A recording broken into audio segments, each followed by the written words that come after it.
as we're coming to the end of the year, I'm being deliberate about taking care of my mental health really and just really paying attention to myself. And here are 7 ways that I'm doing that. The first thing that I'm doing is I'm taking walks in the mornings and or in the evening. Walking is amazing. It clears your mind. And when you're in nature, when I'm in nature, it just sets my soul at peace. There's just this sense of tranquility. That's the word I'm looking for. So I'm making sure that every day, if I can't take a walk in the morning, I'll take a walk in the evening. And sometimes I do both morning and evening, and it has been game changing for me. So just put on a pair of comfortable shoes like my Skechers, get a pair of leggings that has pockets for your phone, and just put in your AirPods and just play your favorite music. My walks are always a vibe session.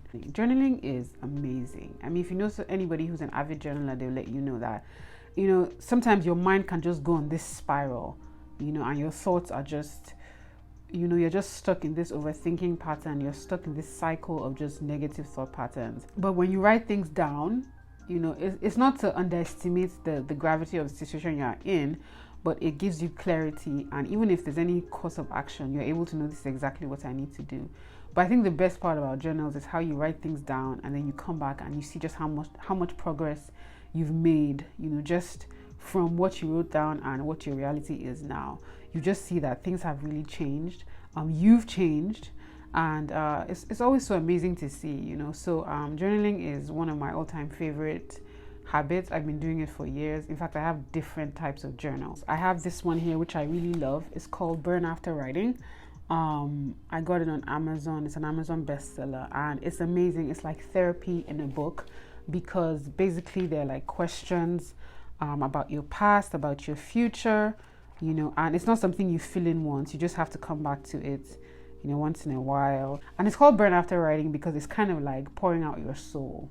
Sometimes people suggest that if you want to forgive somebody or there's something in your past that you want to let go of, write it down and then burn it. It's supposed to be some kind of, healing process. Then I also have this journal, which I also got on Amazon. I love the fact that the cover says the best is yet to come. So even just by looking at this journal, I'm encouraged. I'm just more optimistic. I'm just looking forward to, the future. I also have a gratitude journal. It's a 1-minute gratitude journal where I just write 5 things every day that I'm, excited about or grateful for.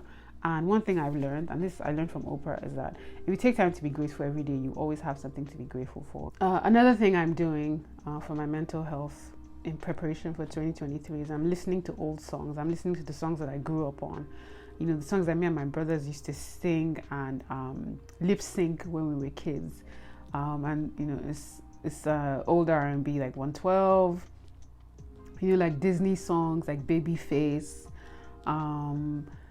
Just songs that, and it's not really about the song itself, because I know that older people like to say, oh, the music, that people are singing now is bad.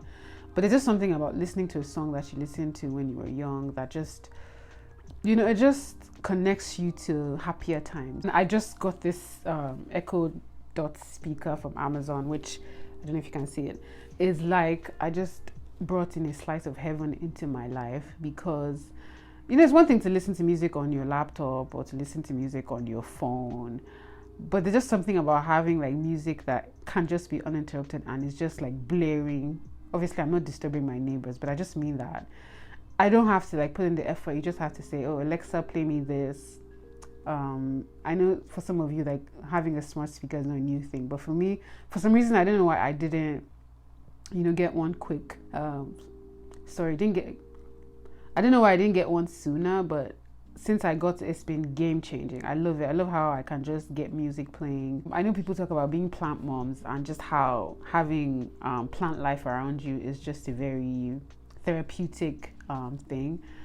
And I remember reading from this therapist online, and she says how like you should buy a plant and just name it after a certain area of your life, and then just care for it like you would care for yourself. And I found that very interesting, and so I just decided to, to buy a plant and just to pay attention. And to be honest, it's been a very revealing experience already. I just got the plant like not too long ago. When I was like tending to it, I saw that there was a caterpillar in it that eaten off a leaf.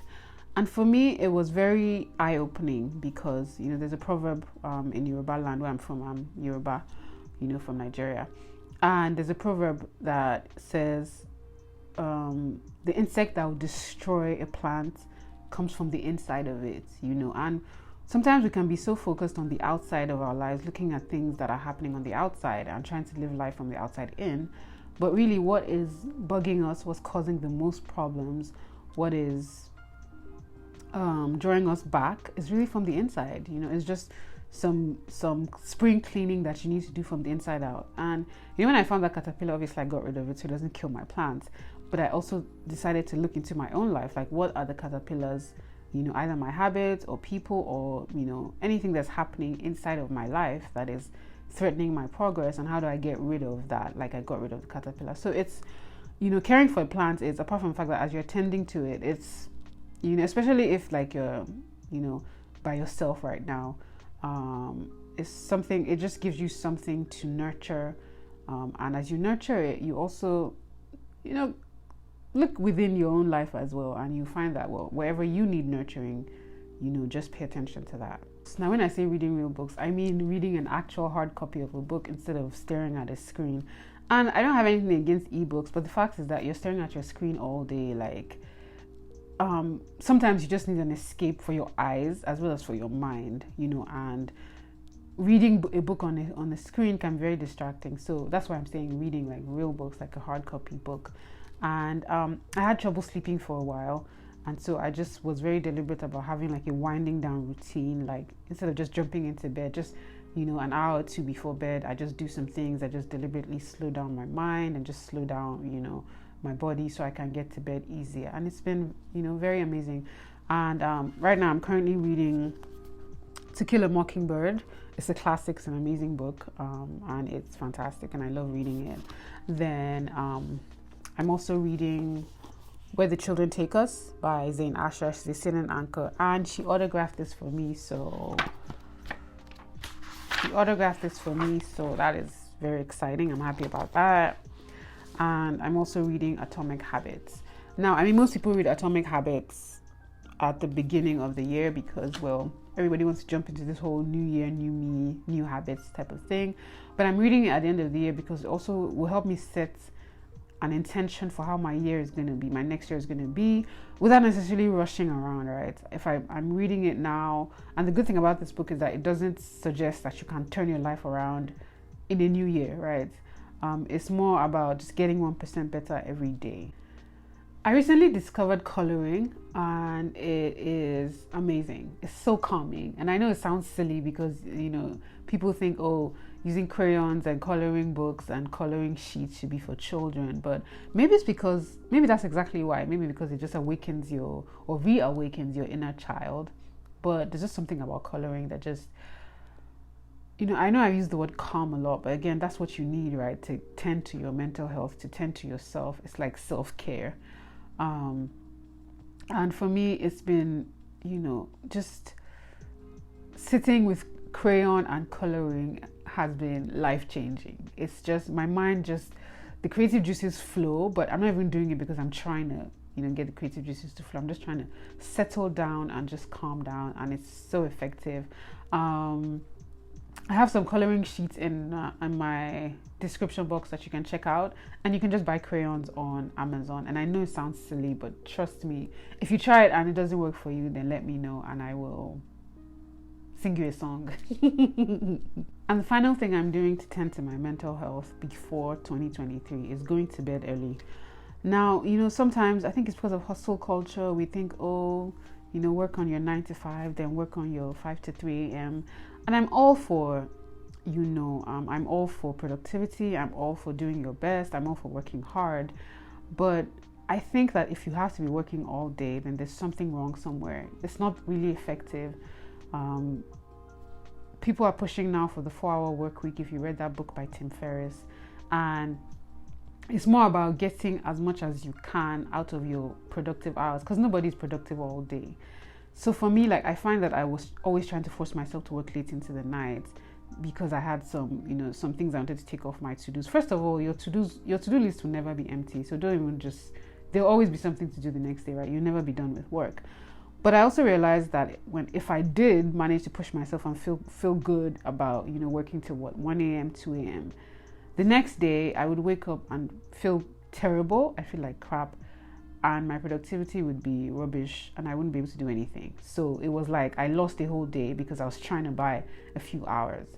So I just told myself, this doesn't make any sense. So, and even if you read, Habits of Successful People and Billionaires, I find that a lot of them talk about how they stop work. They actually don't work late into the night. Like, people think, oh, they're always grinding. No, they realize how bad it is for your productivity to not have a shutdown time. So some of them stop work early, 6, 7. Just pick a time to stop working for the day and relax. Read a book, watch a movie, do something. But we're not designed to work 24/7. You're not a robot. So getting to sleep early, and I think this is because sleep is more important than we think. It actually is more important than we think. You need sleep to be, to be at a healthy weight. You need sleep for everything. So it's so important. I know people used to say, oh, I'll sleep when I'm rich. But if you don't sleep now, you might never get rich because you might just die. So definitely prioritize your sleep, even as we're coming to the end of the year, because again, you've just piled up a lot of fatigue, a lot of stress. You're stressed and you're stressed. That's why you're watching this video. So try to get to sleep early, and put away your phone before you sleep, right? So that you can have a good night's rest. So these are 7 things that I'm doing just to prepare my mental health for 2023. I'm just using them to slow down, to check in with myself, just to care for myself, to nurture myself. And, you can try these, or just let me know what your own routine is for just caring for your mental health.